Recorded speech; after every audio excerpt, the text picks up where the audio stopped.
Satyabhama Institute of Science and Technology, Chennai. Satyabhama Institute of Science and Technology, Chennai. தொடர் நேரலையின் செய்தியாளர் பார்வைக்கு உங்களை வரவேற்கிறோம். இன்றைய செய்தியாளர் பார்வையில் மக்களவை தேர்தல் தேதி நாளை அறிவிக்கப்பட உள்ளது. தொகுதிகளை இறுதி செய்வது தொடர்பாக ஓபிஎஸ்ஸின் ஆலோசனை, தமிழகத்தில் 4 முனை போட்டி நிலவுவது ஆகியவற்றை குறித்து பார்க்கவிருக்கிறோம். முதலில் மக்களவை தேர்தல் அட்டவணை நாளை வெளியிடப்படும் என்று அதிகாரப்பூர்வமாக அறிவிக்கப்பட்டிருக்கிறது. இது குறித்து செய்தியாளர் பார்வையில் விவரிக்கிறார் மூத்த செய்தியாளர் கணபதி. அவரிடம் பேசலாம். கணபதி, மக்களவை தேர்தலுக்கான இறுதிக்கட்ட ஏற்பாடுகள் என்ன செய்யப்பட்டிருக்கிறது? நாளை 3 மணி அளவுல இதற்கான தேர்தல் தேதி அறிவிப்பு வெளியாகும் அப்படின்னு சொல்லப்பட்டிருக்கிறது. எத்தனை கட்டமாக மக்களவை தேர்தல் நடைபெற இருக்கிறதா தகவல்கள் சொல்லுது?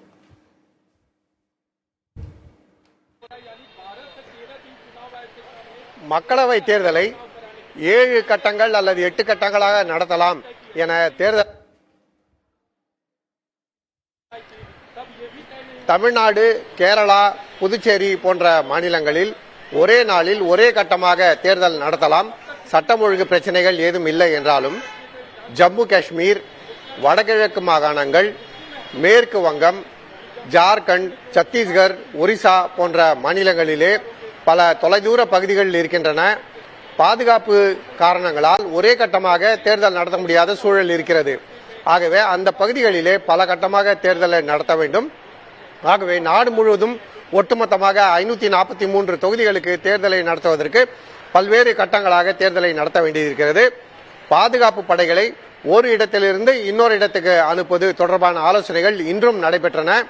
இன்று காலையிலே புதிய தேர்தல் ஆணையர்களான சுக்பீர் சிங் சாந்து மற்றும் ஞானேஷ்குமார் ஆகிய இருவரும் பதவியேற்றுக் கொண்டனர். நேற்றுதான் அவர்களை குடியரசுத் தலைவர் நியமித்திருந்தார் என்பது குறிப்பிடத்தக்கது. உடனடியாக தலைமை தேர்தல் ஆணையர் ராஜீவ்குமார் அவர்களுடன் ஆலோசனைகளை நடத்தினார். ஏற்கனவே நாடு முழுவதும் பயணம் செய்து என்னென்ன தகவல்கள் சேகரிக்கப்பட்டிருக்கின்றன, அதன் மூலமாக என்ன அட்டவணை தயாரிக்கப்பட்டிருக்கிறது போன்ற விவரங்களை அவர்களுடன் ஆலோசனை செய்து பிறகு நாளை 3 மணிக்கு தேர்தல் அட்டவணையை வெளியிடலாம் என தேர்தல் ஆணையம் முடிவு செய்துள்ளது. ஆகவே நாளை 3 மணிக்கு முழு விவரங்கள் தெரியவரும். அத்துடன் உடனடியாக அந்த சமயத்திலிருந்தே தேர்தல் விதிமுறைகள் நடைமுறைக்கு வந்துவிடும். அதன் பிறகு மத்திய அரசோ அல்லது மாநில அரசுகளோ எந்தவிதமான நலத்திட்டங்களையும் அறிவிக்க முடியாது. ஆகவே இதுவரை சென்னை உள்ளிட்ட பல்வேறு பகுதிகளுக்கு சென்று என்னென்ன ஆலோசனைகள் நடத்தப்பட்டது, வாக்காளர் பட்டியல் விவரங்கள் என்ன, எங்கெல்லாம் வேலைகள் பாக்கி இருக்கின்றன, மின்னணு வாக்குப்பதிவு இயந்திரங்கள் எந்தெந்த இடங்களுக்கு அனுப்பப்பட்டுள்ளன, பாதுகாப்பு படைகள் எப்போது எந்த இடங்களுக்கு செல்ல வேண்டும் போன்ற அனைத்து விவரங்களையும் இன்று தலைமை தேர்தல் ஆணையர் அலசியிருக்கிறார். அதன் அடிப்படையிலே தான் மக்களவை தேர்தல் அட்டவணையை நாளை அறிவிக்கலாம் எனவும், அத்துடன் ஆந்திர பிரதேசம், ஒடிசா மற்றும் அருணாச்சல பிரதேசம் ஆகிய 3 மாநிலங்களுக்கு சட்டசபை தேர்தலை அறிவிக்கவும் முடிவு செய்துள்ளார்.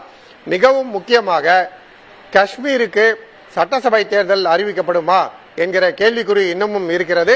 நாளை அதற்கு பதில் கிடைக்கும் என எதிர்பார்க்கலாம். திலகவதி. கணபதி, ஏற்கனவே தேர்தல் ஆணையர்களுடைய நியமனம் தொடர்பாக மத்திய அரசு கொண்டு வந்த சட்ட திருத்தம் விமர்சனத்துக்கு உள்ளாகி இருக்கிறது. இந்நிலையில இப்போதுதான் புதிதாக 2 தேர்தல் ஆணையர்கள் நியமனம் செய்யப்பட்டு அதற்கு அடுத்த நாட்களே இதற்கான அறிவிப்பு, தேர்தல் தேதி குறித்த அறிவிப்பும் வெளியாகி இருக்கிறது. இதுவும் பல்வேறு வகையில விமர்சனங்களை முன்னெடுக்கும். இதனை நம்ம எப்படி புரிந்து கொள்ளலாம்?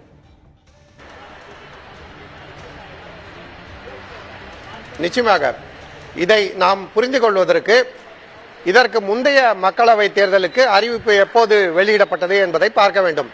2019 வருடத்திலே மார்ச் மாதம் 10ஆம் தேதியன்றே தேர்தல் அட்டவணை வெளியிடப்பட்டது.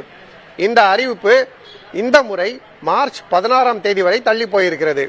இதற்கு காரணம் என்னவென்றால், ஏற்கனவே ஒரு தேர்தல் ஆணையர் பதவி காலியாக இருந்தது. அதன் பிறகு இன்னொரு தேர்தல் ஆணையர் ராஜினாமா செய்ததால் 2 தேர்தல் ஆணையர் பதவிகளும் காலியாக இருந்தன. ஆகவே அனைத்து முன்னேற்பாடுகளையும் தேர்தல் ஆணையம் செய்து முடித்திருந்தாலும் தேர்தல் ஆணையர்கள் நியமனத்திற்காக காத்திருக்க வேண்டிய சூழ்நிலை ஏற்பட்டது. நேற்றைய தினம் பிரதமர் நரேந்திர மோடி தலைமையிலே குழுவின் கூட்டம் நடைபெற்று யாரை தேர்தல் ஆணையராக நியமனம் செய்யப்பட வேண்டும் என்கிற பரிந்துரை குடியரசுத் தலைவருக்கு அனுப்பப்பட்டது.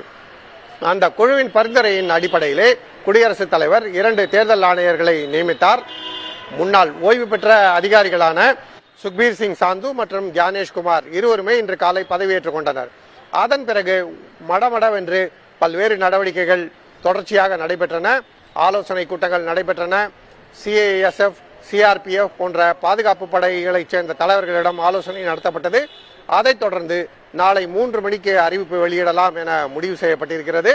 ஆகவே சிறு தாமதம் இருந்தாலும் அனைத்து ஏற்பாடுகளும் ஏற்கனவே செய்து முடிக்கப்பட்ட நிலையிலே ராஜீவ்குமார் நாளை அறிவிப்புகளை வெளியிட இருக்கிறார். சமீபத்தில் தான் இவர் காஷ்மீர், மேற்கு வங்கம், ஒரிசா உள்ளிட்ட பல்வேறு மாநிலங்களுக்கு நேரில் சென்று ஆய்வு செய்திருந்தார் என்பது குறிப்பிடத்தக்கது. ஆகவே மாநில தலைமை தேர்தல் அதிகாரிகளிடம் என்னென்ன ஏற்பாடுகள் செய்யப்பட்டிருக்கிறது என்பதை கேட்டறிந்து அதையெல்லாம் உறுதி செய்த பிறகே நாளை அறிவிப்பு வெளியிடுவது குறித்து தேர்தல் ஆணையம் முடிவு செய்திருக்கிறது. விரிவான அறிவிப்பை நாளை எதிர்பார்க்கலாம். அதிலே பல்வேறு புதிய அம்சங்களும் இடம்பெறும் என தேர்தல் ஆணைய அதிகாரிகள் தெரிவித்திருக்கிறார்கள். திலகவதி, மக்களவை தேர்தல் தேதி அறிவிப்பு தொடர்பாக பல்வேறு தகவல்களை வழங்கியிருக்கிறீர்கள். நன்றி Ganapathi. Sathyabama institute of science and technology, Chennai. Sathyabama institute of science and technology, Chennai.